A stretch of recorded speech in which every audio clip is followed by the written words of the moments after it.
They tried to take my freedom in my own garage. Four men, black vests stamped with cheap white letters that read HOA cop, stormed in like they owned the place. Before I could even get a word out, my arms were wrenched behind me, cold cuffs biting into my wrists. One shoved me against my own workbench, tools rattling off the pegboard. Another pressed down on my shoulder like I was some criminal. They didn't read me my rights. They didn't identify themselves properly. They just smirked, like this was all routine, like they'd done it before. Before we dive in, comment which country you're watching from. Let's see how far this story travels. This didn't start tonight. The roots went back to the day I moved into Cedar Ridge. Patricia Moreland, the HOA president, never liked me from the beginning. She wanted people who nodded along and stayed quiet, not someone who saw through the games. And I saw it all. The fines she sent out were scams. The so-called bylaws she waved around were twisted to her advantage. She thrived on intimidation, not fairness. I wasn't about to let it slide. I told neighbors straight to their faces, these citations are bogus. Don't pay a dime. None of it would hold up in real court. And word spread fast. Residents who once trembled at her letters started asking questions, filing appeals, even ignoring her empty threats. Patricia hated me for it. I wasn't just another resident. I was a problem she couldn't control. She wanted me gone, and she wanted it fast. The harassment started with notes taped to my door, then escalated to fake violations for things like garage door nonconformity and improper lawn edging. It would have been laughable if it wasn't so relentless. But then the intimidation changed form. Strangers began showing up. Not board members, not neighbors, but muscle. They'd cruise slowly past my house in dark SUVs, then idle a little too long. I'd see them loitering at the end of the street, black vests strapped tight, radios clipped to their shoulders. The words HOA cop stenciled across their backs in bold white letters. I knew it was only a matter of time before Patricia pushed too far. Tonight she did. I stepped into the garage to lock up when the side door slammed open. Heavy boots thundered across the concrete. Before I could turn, one grabbed my arm, another shoved me chest first against the workbench. Metal cuffs bit into my wrists, cold and sharp. HOA enforcement, one barked. You're being detained under Cedar Ridge Bylaws, Section 14. It was complete nonsense, but they didn't care. One leaned close to my ear, breath sour with arrogance. The president wants you to understand you either comply or you're out. Consider this your last warning. Their leader adjusted his vest, standing tall like he was judge, jury, and executioner. Noncompliance will not be tolerated. They thought they were in control. They thought my garage was their arena. What they didn't know? I'd been in tighter spots than this, and I'd never once lost. They thought cuffs meant the end of the story. They were wrong. My hands were locked behind me, metal cold and smarting where the links bit into my wrists. The leader barked orders to the others like he was running a show. Stand guard, search the house, make sure he can't call anyone. They pried through drawers and rattled tools, half expecting me to cave, which is exactly why I didn't. Training isn't a list of moves, it's a mindset. With my shoulders pinned and my center of gravity shifted forward against the workbench, I dropped my weight, compacted, and stayed small. In that cramped position, the attackers had misjudged the leverage. They assumed a cuffed man was helpless. They'd done the math on complacency. They hadn't accounted for muscle memory. The first one came close to gloat and got his head within reach. I planted my feet, turned my torso, and used the momentum to snap my hip into him. Not a theatrical kick, but a driven shove that unbalanced him. When his weight shifted over my back, I wrapped my cuffed hands around his ankle and pulled hard.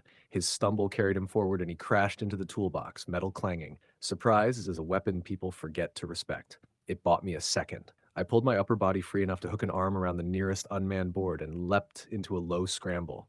The cuff at least let me torque. Wrist-locked control against an exposed forearm. My other hand, though strapped, could trap a throat or grab a jaw in an ugly close-range clamp. The man who'd been smirking now tasted breath and grit. His eyes widened as the world narrowed to immediate pain. They reacted clumsily. Two men rushed me at once, thinking brute force would finish what Cuff started. They hadn't rehearsed a sequence for this. I timed a shoulder drop into one, using my blocked wrist as an anchor to twist his weight. He sailed past, arms windmilling. The other tried to circle. I hooked his leg with my foot, toppled him into the garage floor, and rolled industrial oil slick and all. No fancy flourishes, just controlled, efficient strikes. Knee to thigh, elbow across collarbone, palm into jaw, short, decisive, and dictated by survival, all while cuffed. It's not pretty. It's messy and painful, and it works when you keep your head and use the environment. A metal pipe, a bench edge, the concrete itself. Each became a thing I used against them without turning to lethal force. Then came the sound that changes any fight, someone calling the cops, urgent, cracking across a phone line. The leader swore and reached for me with new desperation. He wanted teeth in the story now. He lunged and missed. My elbow found his chin and he dropped like a sack. The last man tried to scramble away, but my trapped hand found his ankle again and pulled. He went down hard, wind knocked out of him. Neighbors were in the street now, flashlights, phones, a woman shouting that she'd seen them force their way into my garage and that she'd called 911. Lights blinked in the distance. I let them gather themselves for half a breath, because you don't finish a takedown on luck. I pulled my wallet free with my chin, fumbled it open, and exposed the U.S. Marshal credentials I'd kept for identification. Not a threat, a fact. The metal badge caught the porch light and reflected a tiny, honest flash. "I'm a U.S. Marshal," I said, low and steady. "You're under criminal arrest for impersonating an officer and committing burglary. Stay where you are." For the first time since they'd barged in, their smirks froze. The leader's jaw worked. One of them started to speak, a protest, a lie, but the sirens closed the gap between bluff and consequence.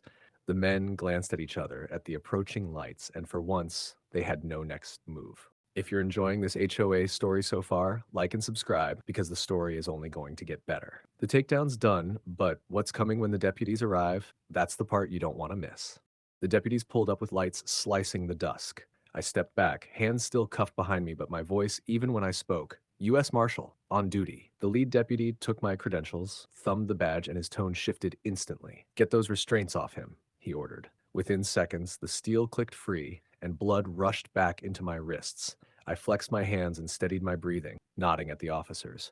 Those men broke into my home, cuffed me in my own garage, and claimed HOA authority. Everything's on camera. The deputies wasted no time. They lined the four imposters against the wall, cuffing them properly this time, confiscating their forged badges and the binder of so-called bylaws they'd waved at me earlier. One deputy muttered, "These aren't bylaws. These are invoices." The silence cracked when their phones were pulled. A forensic scan lit up message threads, orders written out clear as day from Patricia Moore, the HOA president. "Make sure he's humiliated.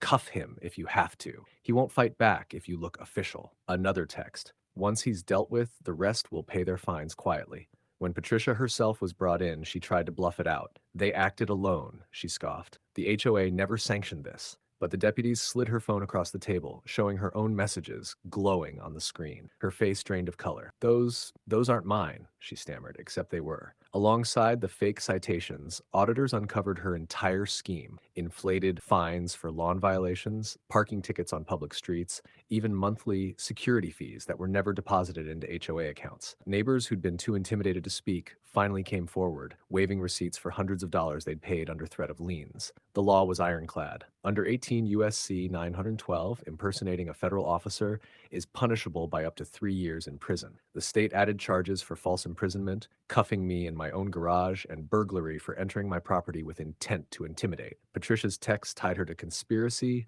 wire fraud, and racketeering. The four men who cuffed me faced their own counts: unlawful restraint, impersonation, and assault. In court, the judge cut through Patricia's excuses. An HOA is not a government. You are not law enforcement. You abused trust and authority for profit, and that night, you endangered a federal officer. When the sentences dropped, the court was silent. Patricia, 7 years in state prison, $350,000 restitution, and barred for life from serving on any board. Her hired HOA cops each pled guilty to felonies, walked out with permanent records, and faced years of probation, plus heavy fines. The county dissolved the HOA entirely. A receivership took over, and the neighborhood finally breathed again.